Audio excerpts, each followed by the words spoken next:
Olá, pessoal. Estamos iniciando o nosso quarto episódio do Rap Podcast. É uma satisfação enorme hoje de receber meu amigo Claudício de Paula, meu líder, me ajudou muito na minha trajetória. É uma pessoa que eu tenho muita consideração. Claudício, seja bem-vindo. Se apresente aí para os nossos seguidores. Lembrando, pessoal, que se você ainda não segue o canal, marca aí no sininho para receber as notificações, porque é sempre assim, convidados ilustres como o Claudício. Seja bem-vindo, Claudício. Obrigado, Reg, bondade sua, né? Para mim é uma alegria, né? Quando você falou desse seu projeto, né, do podcast e me convidou, eu me senti honrado, né? Primeiro que nós temos uma amizade já de longas datas, né? E uma trajetória aí de trabalho, né? De serviço, de gestão. Então, assim, muito interessante e conhecer esse trabalho aqui de vocês também, que tá um trabalho muito bonito, né? Já tanto aqui no escritório quanto no próprio podcast, já andei vendo aí os episódios anteriores e é realmente algo muito interessante e eu me sinto muito feliz e honrado em poder estar aqui participando junto contigo. Claudício, a gente, como você falou, tem uma trajetória, e essa trajetória começou na área comercial, no trabalho, né? A gente prestando serviço para a antiga Coels, depois as que vieram depois da Coels. E eu queria que você comentasse um pouco dessa sua trajetória antes da gente ir para o tema principal da nossa conversa hoje, que é o livro que você está lançando. Isso, Reg. Na verdade, eu entrei na época, ainda chamava-se Coels, em Fortaleza, né?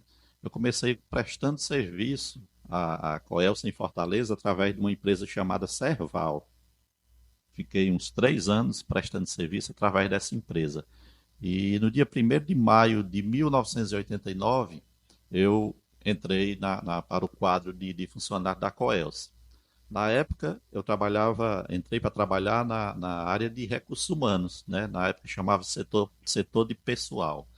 Então, o meu início dentro da empresa, em 89, foi, né, já trabalhando com recursos humanos, né? Na parte de recursos humanos. Permaneci por um ano e pouco só, depois que entrei, e aí surgiu uma oportunidade de eu vir trabalhar em Iguatu, né? E aí eu abracei essa oportunidade porque eu sou aqui de Acopiara e na época meu pai, já com uma certa idade, estava precisando muito da presença dos filhos e tudo.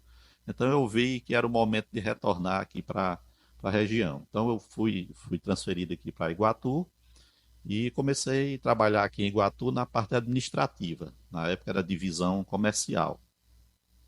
Durante um tempo trabalhei nessa área administrativa, depois migrei para a parte comercial, né, da empresa.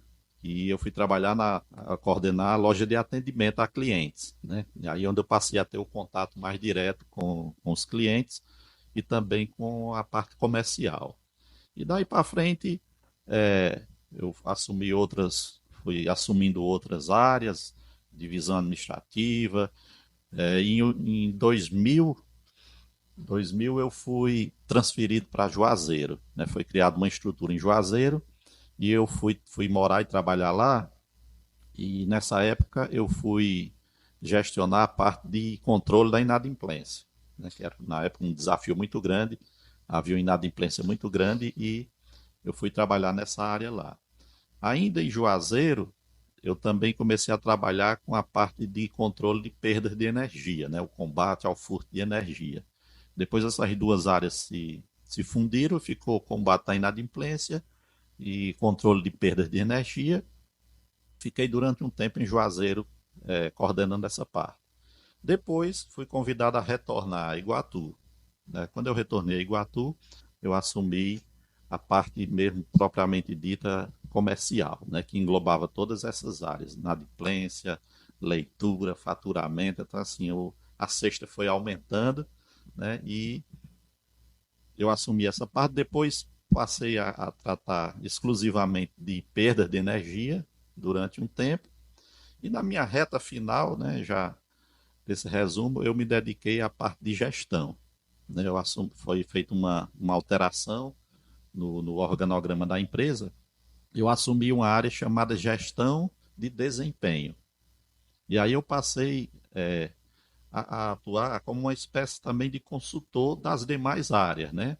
Desde o planejamento estratégico da empresa até o acompanhamento de resultados, tudo isso passava pela área da qual eu coordenava. Então, essa etapa final, vamos dizer assim, minha da empresa, foi a que eu mais gostei. Por quê? Porque eu pude me aprofundar muito nessa questão da gestão da rotina, gestão de pessoas, essa parte de consultoria, planejamento.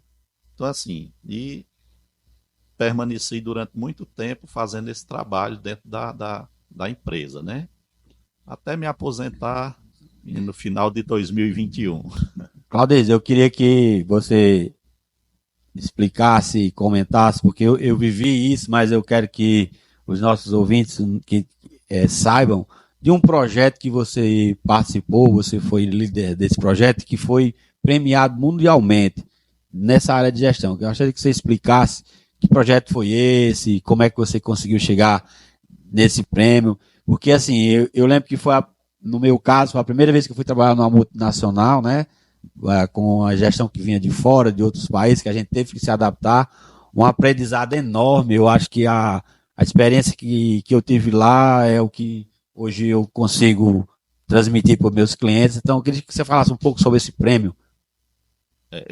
Eu percorri durante esses mais de 30 anos, desde a época de estatal, né, até quando a empresa foi privatizada, passou para o controle inicialmente dos espanhóis, né? Posteriormente da Itália, né? Da Enel. Aí foi quando se transformou a Coelce, passou a chamar-se Enel, a partir dessa mudança para o controle majoritário da Itália. Então, com essa mudança, né, com a privatização e a gestão italiana, eles vieram implantar um novo modelo de gestão, né? Baseado na obra do professor Falcone, né? Que era um guru aí da gestão da rotina de trabalhos.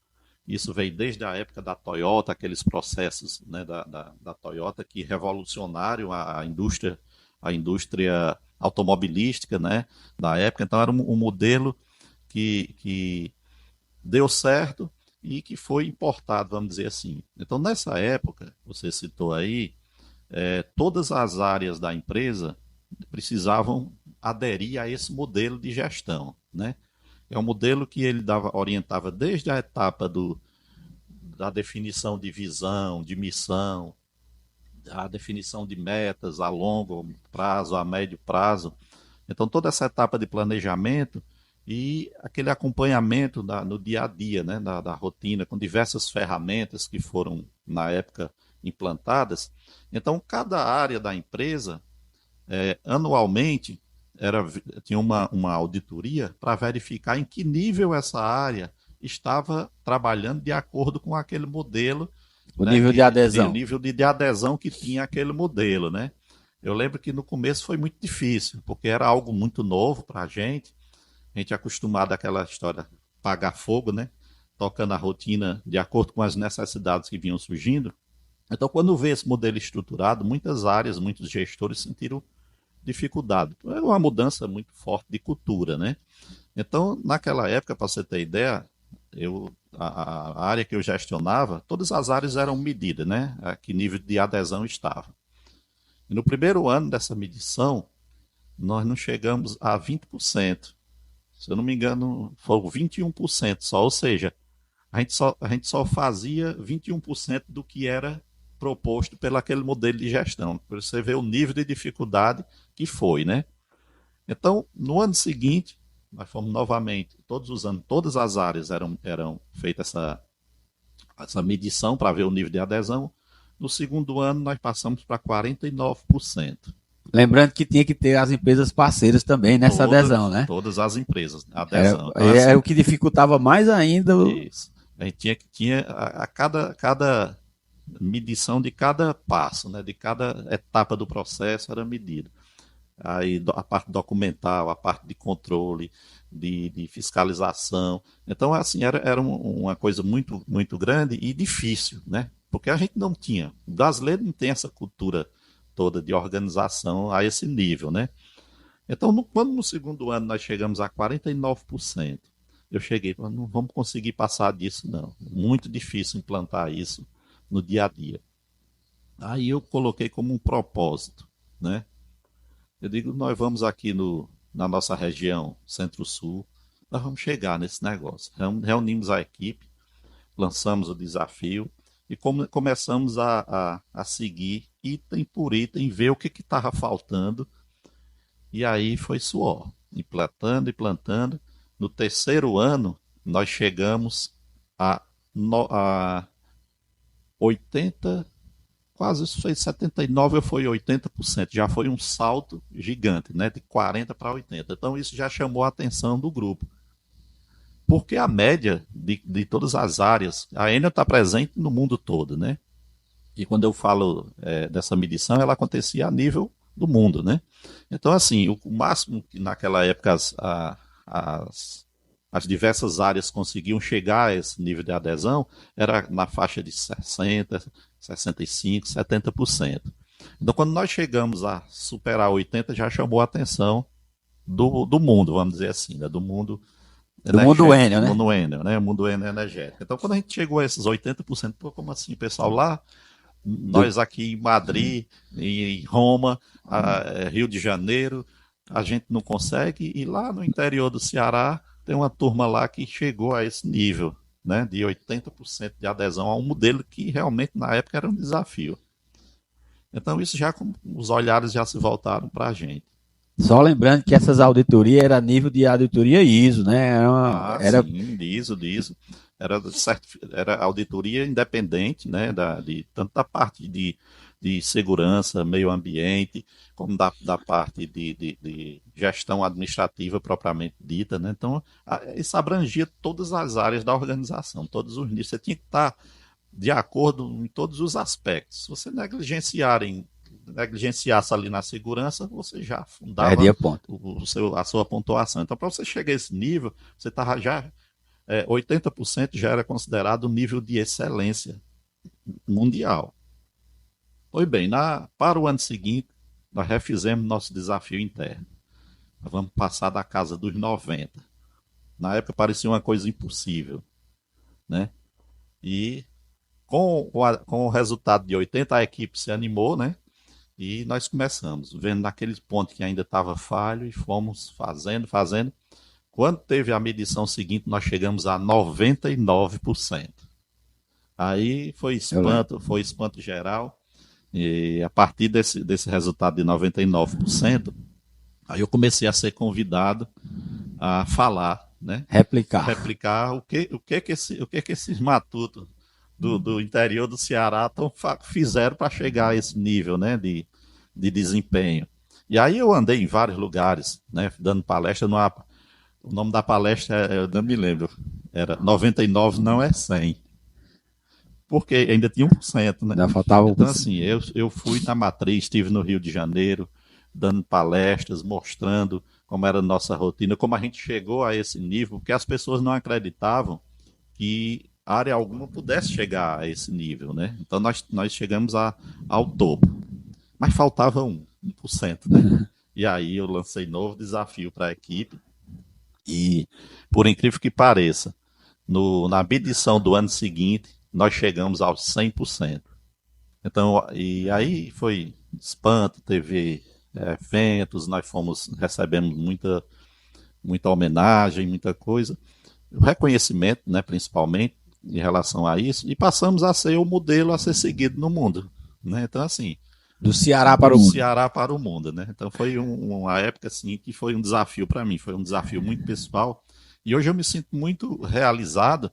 Hoje estou aposentado, mas você lembrou esse fato aí, e realmente foi uma marca que a gente conseguiu deixar na organização. E durante esse período dessa implantação, a empresa ela foi por 3 vezes a melhor empresa na visão dos clientes do Brasil. Porque assim, quando você adota um sistema robusto de gestão, os resultados vêm e o reconhecimento da clientela vem também. Então, foi no tempo que a Coelce, já a Enel, ainda a Enel, ela foi a melhor do Brasil na visão do cliente por 3 vezes consecutivas, né? Que aí já é o reflexo.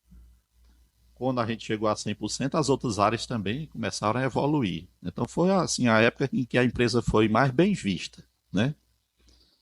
Assim, a gente falando aqui, parece até que é fácil, né? Mas eu vivenciei essa fase aí, eu sei que a preocupação que era, cada pontozinho lá que a gente perdia, tinha que trabalhar e vamos para o plano de recuperação, e era aquele movimentação, as parceiras junto, né? Então, eu não podia deixar de falar disso, porque assim, nosso foco aqui sempre é a questão do negócio, né? De trazer coisas do mundo corporativo, e isso aí fez parte da minha história, aprendi muito. Eu acho que foi quando eu comecei a trabalhar com resultados, saber o que é desdobramento de meta, objetivos. Então, foram vários anos, como você citou aí, para chegar nos 100%. Aí, quando a gente fala assim, as pessoas pensam que é fácil. Mas nós ralamos muito e principalmente a sua equipe lá na Enel. Mas aí, Claudísio, vamos agora falar do Claudísio escritor, né? Está lançando o livro. Fale um pouco aí sobre o livro. O livro conta a história de Claudizinho, né? Eu particularmente já sei muita coisa, mas quem está nos assistindo talvez não conheça a história, então fica à vontade, vamos falar sobre esse seu momento de escritor. Pois quando eu vim trabalhar aqui na época em Iguatu, eu conheci a minha esposa, né, Isabel, paraibana, conheci aqui em Acopiara, ambos passando férias, a gente acabou se conhecendo e casamos, né? Desse casamento veio a nossa primeira filha, a Ingrid, e veio o Claudizinho. E uma curiosidade, Claudizinho ele nasceu no dia 6 de setembro. Né? Eu nasci no dia 6 de setembro. E o avô dele nasceu no dia 6 de setembro. O do avô não sabia, não. Eu sabia você e ele. O avô por parte de mãe. Então, assim, é uma das coincidências. Claudizinho nasceu no dia 6 de 9 de 1999. Partiu para a eternidade no dia 5 de 9 de 2019, com 19 anos. Então, eu costumo dizer que a vida dele foi um novenário. Então, assim, Claudizinho, desde cedo, ele demonstrou a aptidão pela música, pela arte. Né? Então, assim, ele desde sempre, a brincadeira dele era com instrumento musical. Né? Era bateria, fazia das panelas da mãe bateria, e começou nessa loucura, herdou de mim também. Antes de trabalhar, né, dessa história que eu te contei, a minha primeira profissão foi em Acopiara, na banda de música. Eu era saxofonista da banda. Então, assim, ele herdou essa veia artística e musical. Com 8 anos, ele adquiriu o primeiro acordeon, né, aí se apaixonou pelo forró, pela sanfona, né, e aí nunca mais largou a arte de música, né. Com 14 anos, ele gravou o primeiro CD, com 12 anos. O primeiro CD foi no ano em que completava o centenário de Luiz Gonzaga. Na ocasião, inclusive, ele foi convidado a abrir um evento em Fortaleza, na Praia de Iracema, chamado Encanta Ceará. Ainda até hoje tem esse evento. Ele é anual. Ele vai ao ar na noite da virada. Hoje é no aterro lá na Praia de Iracema. Já era. Né? Na primeira edição do Encanta Ceará, Claudizinho foi convidado para abrir o evento. E abrir como? Fazendo uma homenagem ao centenário de Luiz Gonzaga. Então, assim, lá tinha 500 mil de pessoas, né? Claudizinho, com isso, tornou-se o primeiro artista brasileiro a pisar no palco do Encanta Ceará. Acho que muita gente não sabe disso, né? Então, assim, ele seguiu a carreira dele. Com 14 anos gravou o segundo CD. Ocorre que, com 7 anos de idade, nós descobrimos um problema de saúde. As pessoas conhecem muita gente conhece a história dele musical, artística. Nós recebemos equipes do Diário do Nordeste em casa, que fizeram matérias com ele. Então tem artistas famosos também, né? Teve com ele. Muito contato com artistas, né? Principalmente com o Ítalo e o Ren, na época, que é amigo dele desde pequeno, né? Então sempre que eles vinham a Iguatu, Claudizinho estava sempre com ele. Inclusive Claudizinho com 8 anos de idade tocou bateria no show de Ítalo e Reno, né? Aqui em Iguatu. Então, assim, eles seguiam isso aí, só que as pessoas não sabem que desde os 7 anos de idade, nós descobrimos um problema de saúde dele, um problema no cérebro. Ele tinha uma área do cérebro que soltava descargas elétricas descontroladas e fazia com que ele tivesse convulsões e apagões, né? Então, durante muito tempo, a gente procurou medicamentos, médicos, né, sem sucesso, né? Até que, quando ele tinha 14 anos, nós fomos encaminhados a Belo Horizonte, onde lá eles conseguiam fazer exames mais apurado para identificar de onde saíam essas descargas elétricas. Porque o objetivo era retirar essa área doente do cérebro para evitar. Porque quando ele tinha essas convulsões, essas paradas, ele corria um sério risco de ter parada respiratória e cardíaca, né? Então, assim, lá em Belo Horizonte, eles descobriram a região do cérebro, que era na região anterior da cabeça. Só que não definia claramente, exatamente onde eram esses pontozinhos que saía essa descarga elétrica. Então, nós fomos encaminhados para Porto Alegre. Lá, no hospital da PUC, lá era a Universidade Católica, um hospital muito grande que tem dentro do campus lá universitário. E lá eles conseguiram identificar exatamente onde eram esses pontos, né? E aí ele foi submetido à cirurgia. Durante o processo cirúrgico, ele teve 2 embolias pulmonares e a cirurgia teve que ser interrompida por conta disso.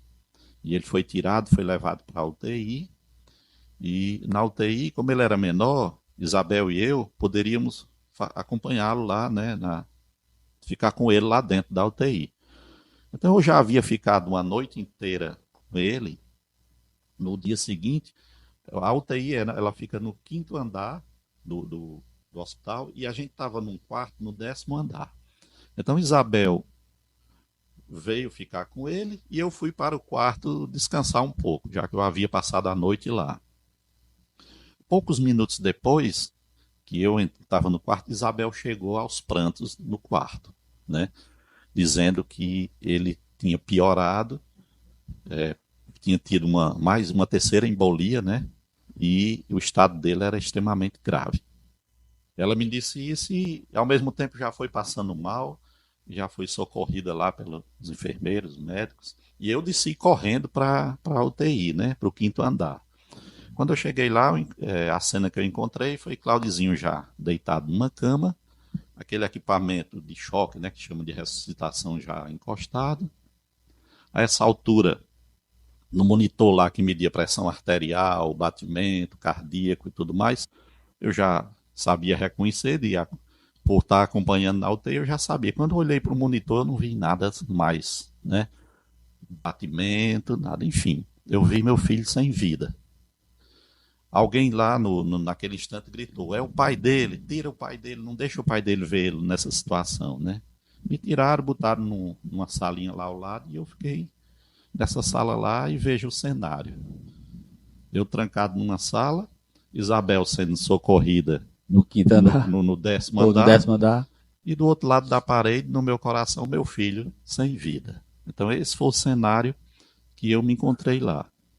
Aí eu costumo dizer nas pregações da igreja que esse instante foi um instante da minha conversão, né? Falando agora da parte de fé. E pedi uma oportunidade a Deus. Depois de tanta luta, acabar daquela forma, né? E aí, pela primeira vez, meus joelhos se dobraram, né? Para Cristo. Foi quando houve a minha mudança de vida.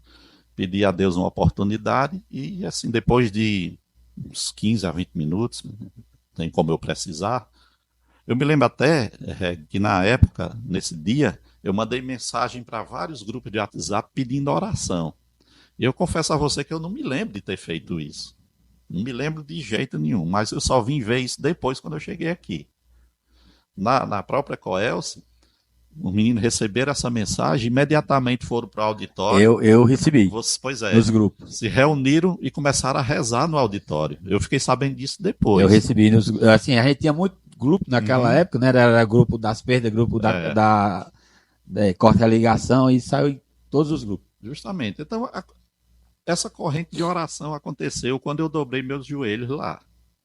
Então, eu não sei precisar com quanto tempo depois, o fato é que a porta da sala que eu estava lá se abriu, entraram 2 médicos e me disseram, eu ainda estava ajoelhado no chão, e quando eles disseram, paizinho, né, dessa forma, levante-se, que seu filho voltou. Claudizinho abriu os olhos e acordou. E aí nós voltamos para cá. Só que detalhe, como a cirurgia foi interrompida, né, a região doente não foi retirada. Ele continuava com a doença. E aí foi um período de um grande dilema nosso, porque a gente teria que voltar para lá para fazer a cirurgia, porque de fato não foi feita, Não né? houve, né? Não houve a cirurgia. Por outro lado, passava um filme na cabeça da gente, depois de tudo que a gente passou lá, meu Deus, vamos passar por tudo isso de novo? Então a gente ficou nessa dúvida. Eu vou confessar a você que passei muitas noites em claro, sem dormir,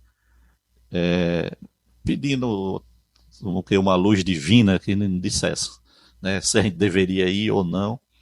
Algum determinado dia, a gente morava próximo ao hospital regional, né, daqui de Iguatu. Ele teve uma crise dessa e começou a faltar oxigênio.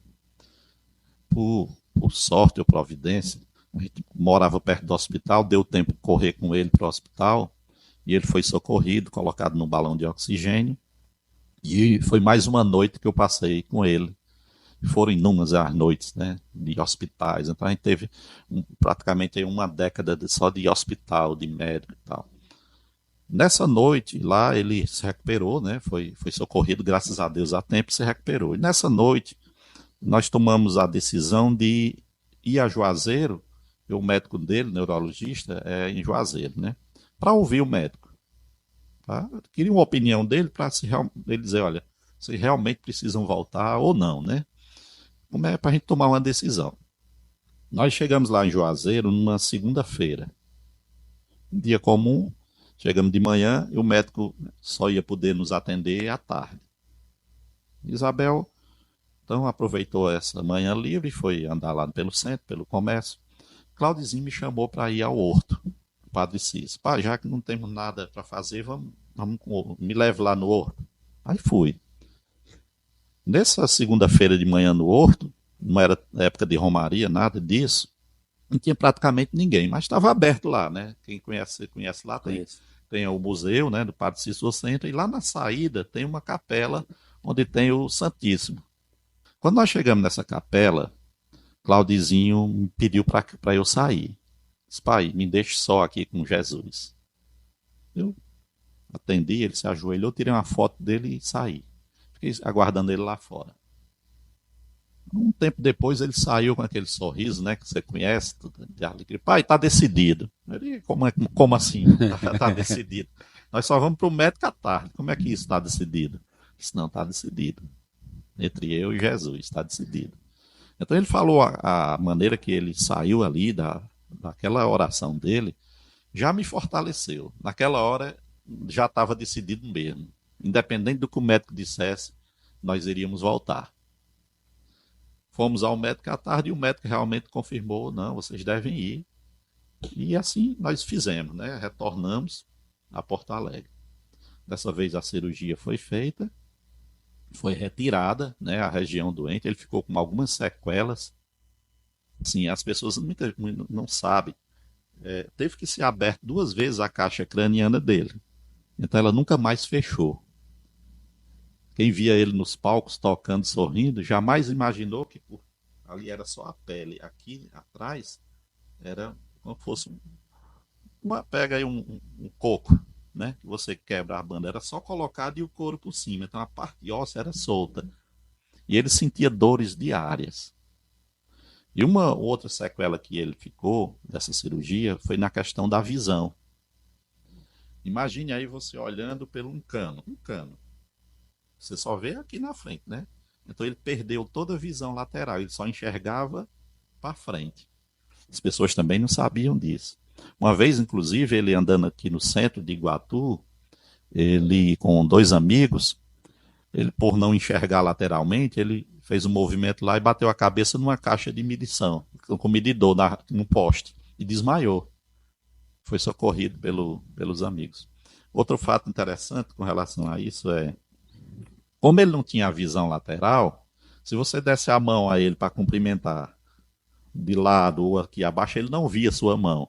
Então, muitas vezes acontecia as pessoas vinham falar com ele, dar a mão e ele saía. E aí as pessoas Achava que menina antipática, só porque gravou um CD. Mas não, é porque ele não via. Então, assim, muitas vezes ele foi injustiçado por conta disso. E tu conta tudo isso no livro, Claudio?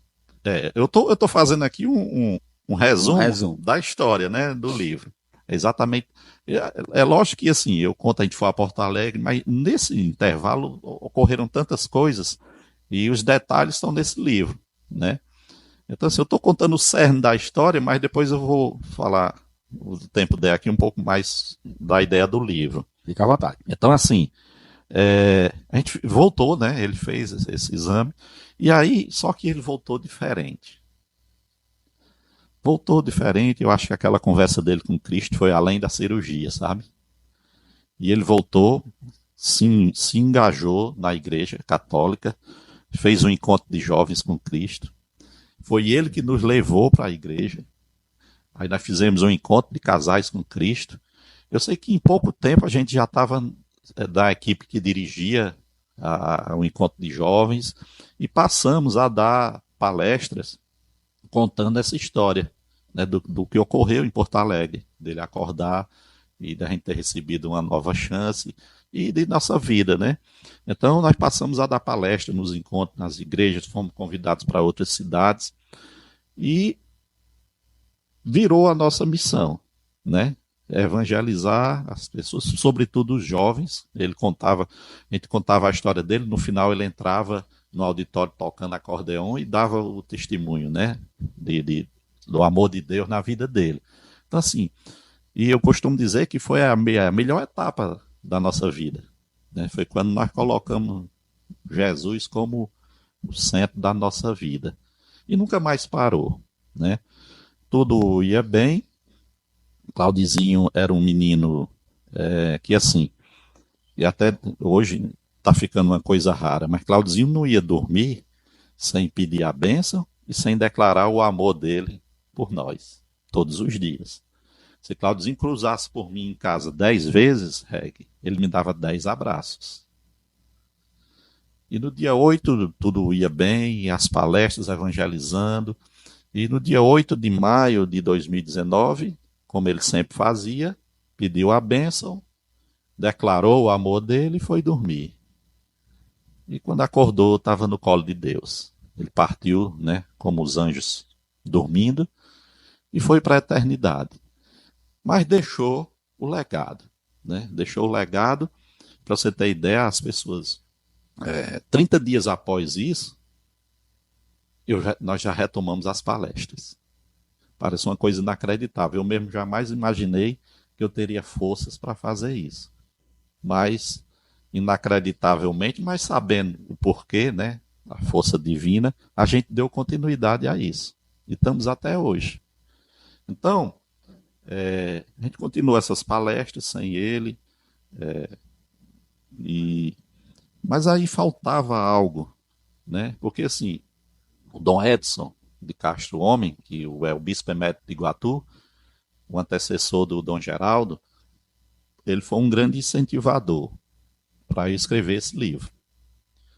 Porque assim, a palestra, enquanto a gente está dando, a história está continuando. Então, Dom Edson dizia que a história dele, inclusive a introdução do livro, é exatamente escrita por Dom Edson. Antes dele voltar para o Rio de Janeiro para cuidar da saúde dele, ele me deixou uma carta e essa carta virou a introdução do livro. E nesse livro ele dizia que, só destacando, precisamos de santos jovens e jovens santos.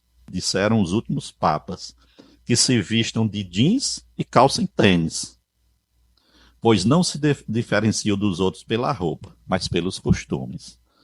E no final ele dizia que a luz do cântico da breve existência de Claudizinho há de brilhar ainda mais, tendo partido do nosso convívio. Por isso, grande esperança me invade, sua luz em breve há de iluminar milhares de rapazes e moças. Rezemos para que a igreja reconheça suas virtudes e o proclame modelo da juventude. Então, muito forte isso que Dom Edson fez. E aí sai da esfera só das palestras locais e agora... Aí o livro, né? A maneira que, assim, que eu encontrei, horas, teve o pedido de Dom Edson. E além do pedido, né? Nós já havíamos resgatado muitos jovens, inclusive jovens que estavam com depressão, querendo tirar a própria vida. E a gente evangelizando, a gente já vinha, né, fazendo esse trabalho. E o livro, ele é importante porque o registro fica, né? Hoje eu estou aqui, amanhã eu não estou. Quem é que vai contar essa história? Então, tendo o livro, a história se perpetua. Então, o que aconteceu? Durante o período de pandemia, né, nós passamos a trabalhar em casa. Voltando aqui para a Enel, a gente passou a trabalhar home office. Desse trabalho em casa, ele foi importante por duas coisas para mim. Primeiro que foi uma preparação para a minha aposentadoria. Eu me readaptei a estar em casa. Então, quando eu me aposentei no final de 2021, trabalhando em casa. Então, teve esse aspecto positivo. Não deu tempo nem voltar para o presencial. Não, eu não voltei para o presencial. De casa mesmo, eu me aposentei. Lógico que, assim, ninguém pode dizer que tem coisa boa de pandemia, a não ser o aprendizado, né? Eu, inclusive, perdi um irmão por Covid, né? Um irmão meu. A família de Isabel, na Paraíba, na mesma casa foram 3 pessoas, no intervalo de menos de 2 meses, que faleceram. Então, assim, a pandemia foi terrível. Mas nesse aspecto, para mim, foi importante eu estar em casa. Primeiro, porque eu me readaptei a ficar em casa. E segundo, eu tive a oportunidade de escrever a história dele. Foi durante a pandemia que eu escrevi, né? E aí me aposentei no final de 2021 e me dediquei à conclusão desse livro, que aconteceu agora esse ano, né? Em maio, final de maio, eu fiz o lançamento aqui no Sesc de Iguatu. Está previsto agora, no próximo sábado, dia 27, lá em Acopiara, lá na paróquia São Francisco de Assis, no auditório lá, que inclusive, porque vai ser lá, porque lá foi o Claudizinho, ele fez um encontro de jovem com Cristo e ajudou a implantar o encontro de jovem com Cristo em outras cidades, né? E Acopiara foi a última cidade em que ele participou da implantação. Então, até como uma forma de gratidão e homenagem ao pessoal lá de Acopiara, tinha até convites para fazer o lançamento num clube ou em ginásio, ou alguma coisa, não, mas eu escolhi fazer lá na paróquia São Francisco de Assis. Primeiro, São Francisco era um santo de devoção de Claudizinho, e foi lá onde ele, vamos dizer assim, fechou a sua missão. E aí a gente vai fazer esse trabalho lá. Então a ideia do livro é justamente essa, de perpetuar esse legado, né, e fazer com que a história dele não tenha sido em vão, né? Ela sirva para ajudar pessoas, principalmente a famílias e a jovens, né?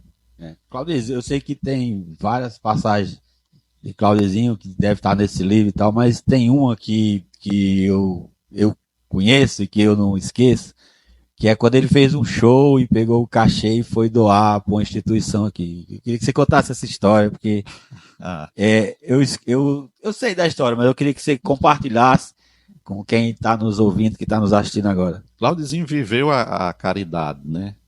Muita gente não sabe, mas assim, não era muito, a gente sabe que a artista no interior do Nordeste, ele sofre muito, né? Mas todo que Claudizinho arrecadava, em termos de dinheiro, ele transformava em cestas básicas, né? O lugar onde Claudizinho era mais conhecido era lá no lixão, porque Para você ter ideia, só no ano de 2016, para cada feira que nós fizemos para a nossa casa, ele doou mais 10. Para cada uma, ele doava 10. Tirava de onde? Dos shows. Assim, e já desde sempre ele tinha essa questão da caridade. Eu era sócio de uma casa de show aqui, né? A Aero Show. E nós promovemos um show lá, que lembro na época, era Fábio Carneirinho e Flávio José, 2 grandes sanfoneiros. E toda a renda desse, que nos coube, né, como sócio desse show lá, ele tinha gravado o primeiro CD, estava muito feliz e assim, quando ele tinha uma alegria grande, ele queria fazer alguma caridade, retribuindo aquela alegria. Então, eu conversando com ele, a parte que nos coube desse show, eu disse, Claudinho, o que nós vamos fazer com esse dinheiro? Esse dinheiro que foi um show até bom, né? Deu um resultado bom, mas a gente decidiu que tudo que coubesse a nós ia ser revertido em caridade. Perto da nossa casa existe a Casa Irmã Dulce, né? A Casa Irmã Dulce é para acompanhar. As pessoas vêm para o hospital regional e o acompanhante muitas vezes não tem onde ficar, então essa casa acolhe o acompanhante do doente, aí lá tem alimentação, dorme, e enfim, tem toda a assistência nessa casa. Então, perguntei a ele o que a gente iria fazer com esse dinheiro. Ele disse, já sei. Eu vi não sei aonde que a Casa Irmã Dulce está precisando de apoio. Contamos conversa, pegamos o dinheiro, colocamos dentro do envelope, lacramos e fomos lá na Casa Irmã Dulce. Fomos recebidos lá pela irmã, que eu não recordo o nome, nos mostrou como era tudo lá, mostrou uma capela e no final nós entregamos o envelope e saímos 2 caminhando, abraçados, sorrindo. Não sei quanto tinha. O fato interessante, quando o Claudizinho partiu, no dia 9, nós estávamos no velório na madrugada. Eram talvez umas 4 para 5 horas da manhã. Eu só escutava vozes de jovens, que os jovens passaram a noite na avenida lá em frente cantando músicas dele. E nesse momento só estava eu ao lado do caixão. Entrou essas 2 freiras, uma mais idosa, outra mais jovem. E elas perguntaram se eu gostaria de rezar um terço com elas. Claro, rezamos o terço. Quando terminou o terço, a irmã mais idosa entrou na sala lá de espera, onde Isabel estava deitada, foi lá conversar com Isabel e eu fiquei sozinho com a outra irmã. A irmã se aproximou e sentou ao meu lado e disse assim, na hora que nós estávamos rezando o terço, eu senti uma energia muito boa. E eu acho que eu sei o que é. Essas palavras, ela disse o que é. Ela disse, esse menino já está na glória. Eu tenho certeza disso. Conversando comigo, ela disse, me conte uma história dele, qualquer uma história. Aí eu lembrei desse dia que nós fomos na Casa Irmã Dulce deixar todo o lucro que a gente tinha obtido dessa festa. Quando eu terminei de contar para a história, olhei para a irmã, ela estava assim, emocionada. Ela disse, pois eu vou lhe dizer uma coisa. Nesse dia que vocês foram lá, a irmã da casa me ligou. Me ligou dizendo, irmã, vem aqui, nós recebemos uma doação grande em dinheiro. Eu disse, quem foi que deixou isso aí? Ela disse, eu não sei, era um senhor e um menino. Eles me entregaram um envelope, não tinha nome e saíram. E ela me contou isso. E aí ela virou para mim e disse, pois é, os planos de Deus são muito fortes, porque depois de passado tudo isso, no momento da despedida dele, foi que eu vim saber que aquele homem, aquele menino, tratava-se de Claudiz e Claudizinho. Né? Então, essa história que você leu. Dentro dessa história tem muitas outras, né, histórias nesse sentido, né, da caridade. E assim, eu acho que você, no livro, você conta mais dessas histórias, né? A gente tava falando aqui antes de começar, né, Claudiz, se você teria intenção de já continuar como escritor, né, fazer alguma obra assim, eu acho que para continuar esse trabalho, né, que vocês começou com o Claudizinho, com os jovens, Você estava falando que sua agenda ainda é complexa, né? Assim, Reg, escrever livro é como compor música, por exemplo, que eu também trabalhei como compositor para Claudizinho e para quem não sabe, o hino do time do Iguatu oficial, eu sou um dos compositores e, Olha aí. e intérprete do hino do time, né, do Iguatu. Essas coisas vêm por inspiração, né? Então, o que eu penso, tenho vontade de escrever mais, sim. Eu tenho o desejo de escrever justamente. A história dele já está contada, mas a gente percebe nesse trabalho que a gente faz, sobretudo junto aos jovens, a necessidade dos jovens terem uma literatura que os ajude, né? Porque hoje o mundo exige do jovem. O jovem hoje ele quer ter celular novo, ele quer ter carro, ele quer estar em festa, mas ele não quer ter esforço, né? E aí, o que acontece? Você querer ter as coisas e não querer estudar ou trabalhar para isso, você acaba indo para um lado muito ruim. É porque são muito imediatistas, imediatista. Né? Quero tudo agora. Aí apela para o crime, para a droga, né? Para ter as coisas fáceis. Então a gente observa muito isso, né? Junto aos jovens. E aí eu penso que, assim, e talvez eu possa no futuro escrever algo para ajudar esses jovens, baseado na experiência minha de vivência com esses jovens e na próprio modelo de vida de Claudizinho. Porque ele provou, Claudizinho era um jovem sanfoneiro, cantor, bonito, mas ia para todos os lugares que os jovens vão, para as festas. A Claudizinho nunca deixou se corromper. Ele nunca bebeu, nunca fumou, nunca usou droga. E nem por isso deixou de ser feliz. Então é possível, sim, o jovem ele ter uma vida digna, feliz, colocando Deus no centro, e sem precisar apelar para o ilícito, né? Então, assim, nesse aspecto, eu penso que ainda no futuro eu possa escrever algo. Claudio, eu também sei, e é uma das coisas que eu achei muito interessante, e lhe parabenizei na época, e lhe parabenizo de novo, que você criou um memorial, né? Um espaço para a gente ir lá, na sua própria casa, mas aí a gente ir lá ver alguns objetos do Claudizinho. Eu queria que você falasse um pouco sobre essa sua iniciativa lá. A ideia do memorial foi assim, a coisa mais imediata que a gente fez, né? Que foi para preservar a memória dele. O memorial, as palestras, né? Várias matérias em jornais, em depoimentos e tudo, contar a história dele. Que essa história se sacramenta com o livro, né? Mas no memorial, foi um espaço que a gente criou em nossa casa para receber as pessoas, né? Principalmente jovens. Até hoje a gente recebe jovens em nossa casa, eles fazem reuniões, eles rezam. Aí eu conto um pouco da história dele justamente nessa missão. Ao contar a história dele, e lá eles veem a história, e veem os objetos, veem os instrumentos, veem as cartas, que Claudizinho era um menino que desde sempre escrevia cartas para Deus.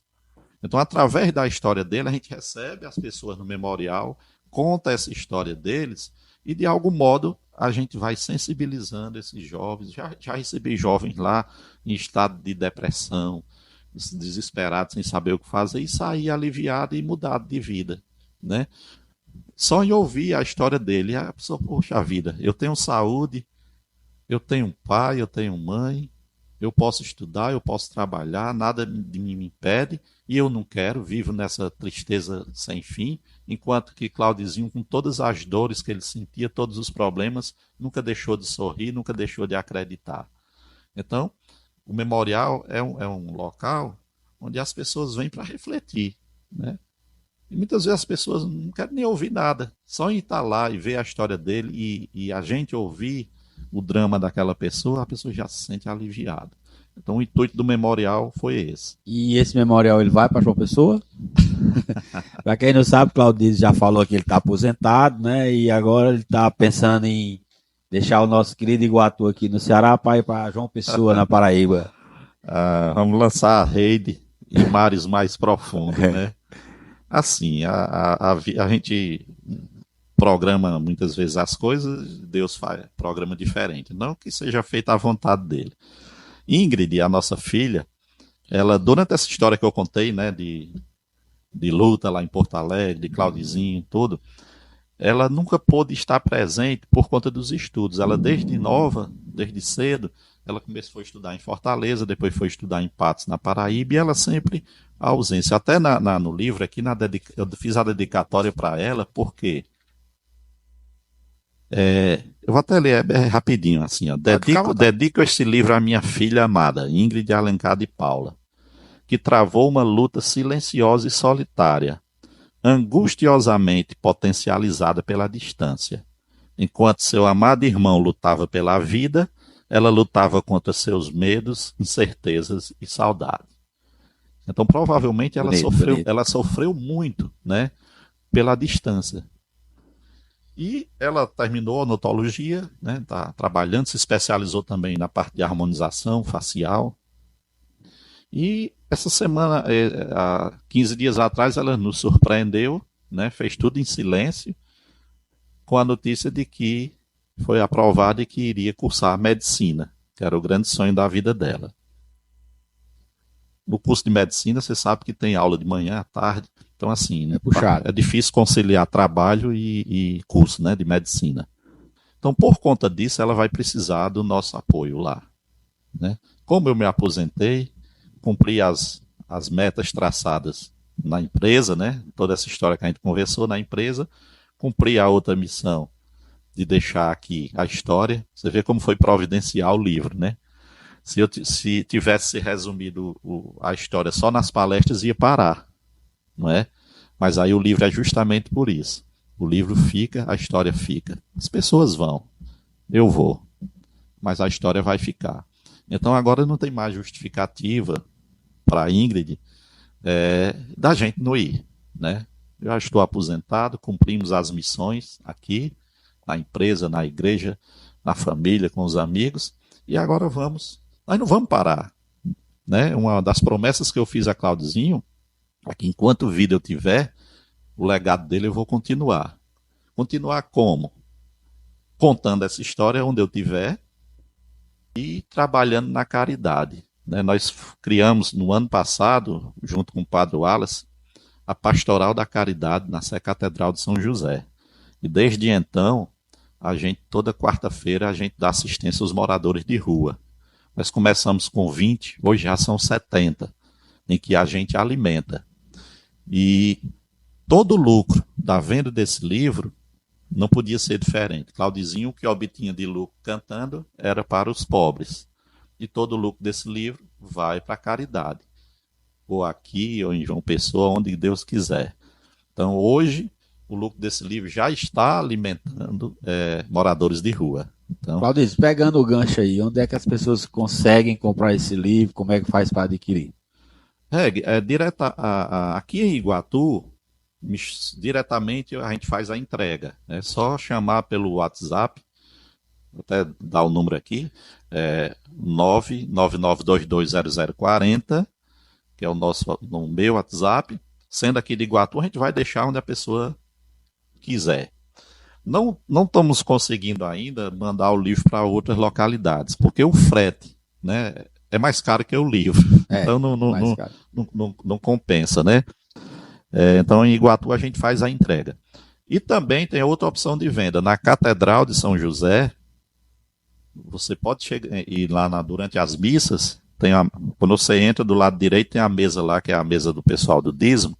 Inclusive tem o banner dele lá, do Claudizinho. Você pode adquirir o livro na própria igreja também. Pronto, eu pedi a minha produção para botar na descrição do podcast, né? 889-9922-0040. Pronto, vamos deixar na descrição para quem quiser. Mas aí você não respondeu. O memorial vai para João Pessoa... já está pensando no espaço lá. O memorial está sendo hoje uma grande interrogação, né? Alguém já pediu para ele ficar aqui? Eu tenho, Rego, o desejo de deixar aqui, sabe? Mas ele lá na Catedral São José? Eu não sei se o Padre Wallace vai escutar esse podcast, mas era uma das opções que eu pretendo conversar com ele sobre isso, né?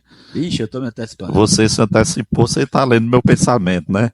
Assim, eu não sei se, também nem sei se isso é possível, né? Mas assim, o meu desejo primeiro é esse, né? Eu mesmo construir, se ele deixar um espaçozinho, por menor que seja lá, eu poderia construir, fazer lá, organizar direitinho e deixar. Essa era a minha primeira opção. Segunda opção seria lá em Acopiara, lá na paróquia onde ele serviu por último. Também não sei se isso é possível, né? Se nenhum dessas opções for possível, eu vou levar, né? Vou levar, ainda não sei onde vou morar lá, né? Vamos falar mas se não tiver onde deixar assim, eu vou levar, né? Até porque assim, eu quero manter, né? Eu quero manter esse espaço de oração e tudo, onde quer que eu esteja. O ideal é que fique aqui, principalmente que fique na catedral, porque foi onde ele serviu, né? Onde ele construiu a história de fé dele. Pessoal, nós já estamos chegando ao final desse encontro magnífico. Já estou falando aqui para o Claudêncio para ele voltar em um outro encontro. Então, se você não segue o canal, se inscreve, marca aí o sininho para receber as notificações.